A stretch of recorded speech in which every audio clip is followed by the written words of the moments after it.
파이낸셜 포인트 TV입니다. 요즘 어딜 가나 주식 투자 이야기입니다. 누구는 주식을 해서 돈을 얼마를 벌었다. 누구는 미국 주식시장에 지금 들어간다. 누구는 또 지금 들어가고 싶은데 너무 비쌀 것 같아서 걱정이 된다. 들어가야 되냐 말아야 되냐 등등 온갖 이야기들이 다 나오고 있습니다. 저도 기관 투자자 생활 근 30년 이상 해보았지만은 요즘의 장세는 과거와 비교해서 분명히 다른 특성이 있습니다. 중요한 것은 첫째, 개인 투자자들의 적극적인 해외 주식시장 진출입니다. 지금 핸드폰 하나만 있으면 누구든지 해외 주식을 사고 팔 수가 있습니다.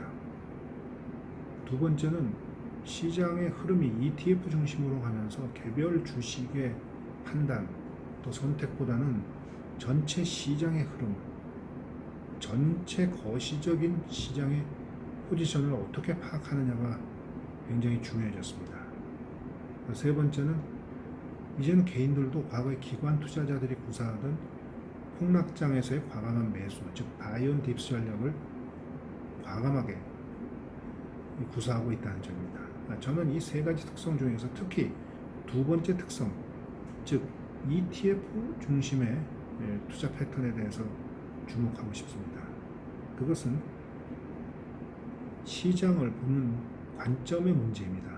즉 시장을 어떤 개별 주식보다도 전체적인 시장을 봐야 되는데 그 전체적인 시장을 보는 그 능력이라는 것은 결국 통찰력입니다. 그래서 지금 시장을 보는 통찰력이 매우 중요한 시점이라고 할 수가 있습니다.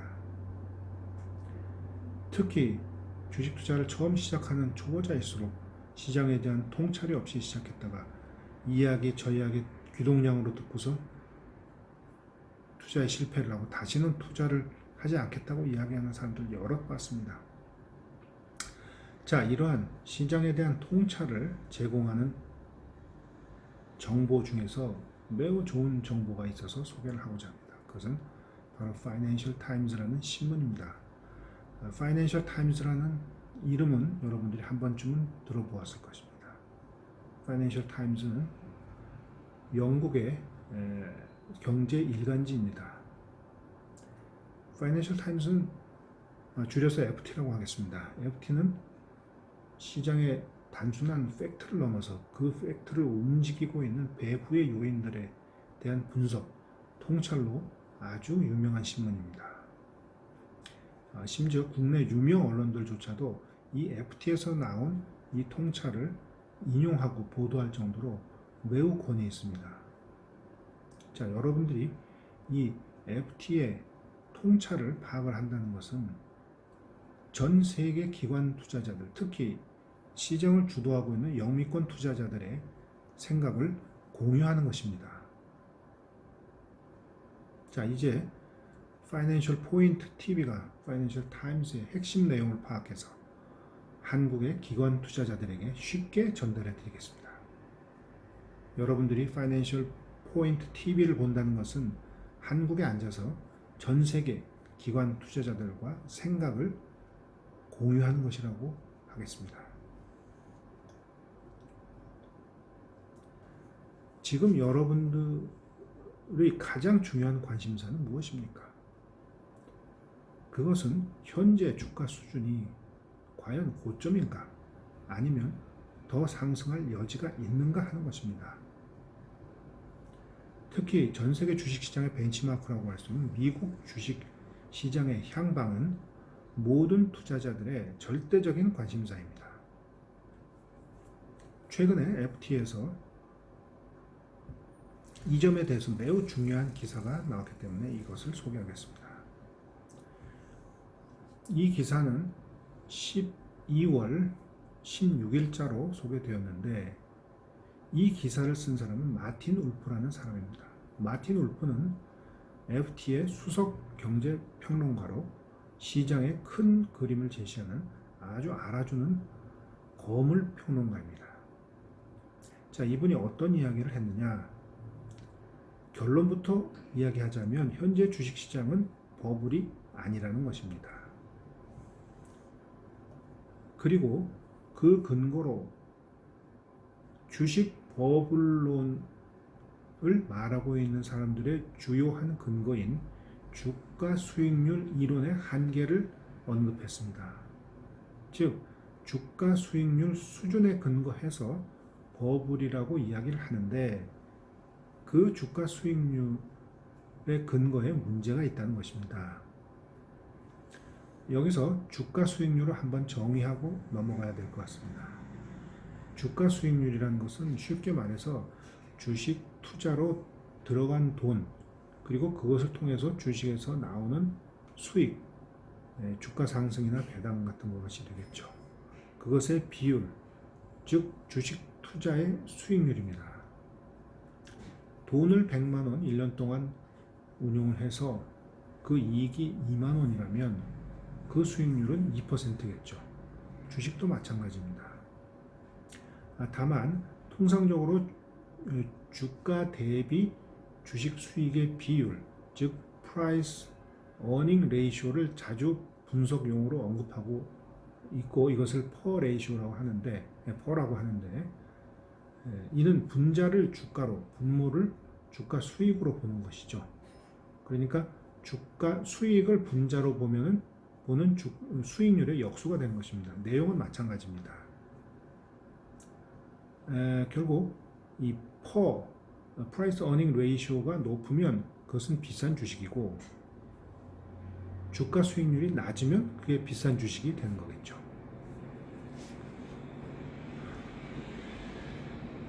그런데 지금 가장 보편적으로 사용하는 주가 수익률의 개념은 노벨 경제학상 수상자인 미국 예일 대학의 로버트 슐러 교수가 만든 Cyclical Adjusted Price Earning Ratio, 줄여서 CAPE라고 하는데 CAPE를 많이 쓰고 있습니다.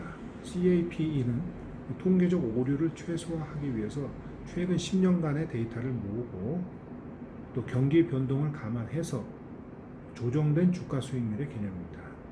자, 그럼 이 주가 수익률이 현재 어떤 수준이냐? 미국 S&P 500을 기준으로 주가 수익률을 산출해 보니까 현재의 수준이 1929년 대공황이 일어나기 직전 그리고 2000년도 닷컴 버블, 그래서 버블이 터지기 직전과 유사한 수준인 3%라는 것입니다.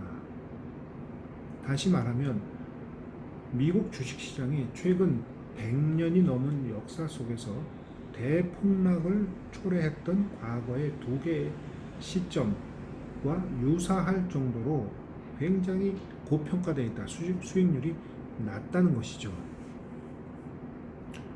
이거 엄청나게 살떨리는 이야기입니다. 그렇게 고평가되어 있다면 주식은 내려갈 일밖에 없다는 것이죠. 그런데 여기서 마틴 울프는 한 가지 중요한 사실을 지적합니다. 그것은 투자자들의 기대 수익률이라는 것입니다. 즉, 투자자들이 주식 투자를 통해서 얻고자 하는 수익률의 기대치가 과거에 비해 많이 낮아졌다는 것입니다. 그게 무슨 소리냐? 지난 120년간 자본주의 사회에서 지속적으로 투명해진 회계제도 그리고 점점 안정화되는 거시경 그리고 분산 투자의 보편화 등을 통해서 사람들이 과거처럼 대박을 누릴 수가 없게 되었다는 것이죠. 정보가 공유되면서 세상이 점점 투명해지고 안정화되어서 일확천금을 기대할 수가 없게 되었다는 것입니다. 즉 같은 3%라고 해도 1929년 시점에서 느끼는 3%와 현재 시점에서 느끼는 3%는 엄연히 다르다는 것이죠. 절대적인 수치를 보면 이해가 됩니다. 마틴 울프가 지금 미국 10년물 인플레이션 프로텍티드 트레저리 본드의 수익률이 마이너스 1%라는 점을 언급했는데요. 이게 무슨 소리냐 하면 미국이 장기적으로 인플레율을 마이너스 1%라고 인식하고 있다는 것입니다. 그렇다면 물가를 감안해서 투자자들이 느끼는 실질적인 수익률은 표면적인 수익률의 1%가 더해져야 된다는 것이죠. 그래서 현재 투자자들에게 인식되는 실질적인 주가 수익률은 앞서 언급한 3%에 마이너스 인플레이율 1%를 더한 4%가 된다는 것입니다. 결국 현재 4%의 주가 수익률 상태를 버블로 볼 것이냐 아니냐 하는 것이 문제의 핵심인 거죠.